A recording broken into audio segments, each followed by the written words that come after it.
জিন্দা আছেন সবাই? জিন্দা মানুষের মতো কথা বলবেন, জিন্দা মানুষের মতো কথা বলবেন। মুসলমান যখন শাহাদাত বরণ করে তখনও জিন্দা থাকে। আমরা জীবিত অবস্থায় বাংলার বাড়িতে আছি। আজকের সম্মেলন, যারা সম্মেলন অনুষ্ঠান করেছেন তাদেরকে জিজ্ঞাসা করে দেখেন, দীর্ঘদিন যাবত এই সম্মেলনের জন্য আমি তাদের সঙ্গে অনেক রাগারাগি করেছি। আমি বলেছি সম্মেলন করতে হবে আপনাদের, আপনাদের পুরানো ঐতিহ্যকে আপনারা টিকায় রাখেন।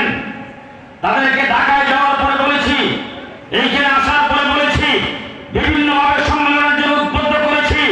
কিন্তু 15 বছর যারা আমাদের মাথার উপরে দিনের বুক রাতে করে জগদ্দল পাথরের মতো বসা ছিল, তারা এই দেশটাকে ইসলামকে উৎখাত করার জন্য চেষ্টা করেছেন। সেই চেষ্টায় একটা হলো পুরসার সম্মেলন বন্ধ ছিল।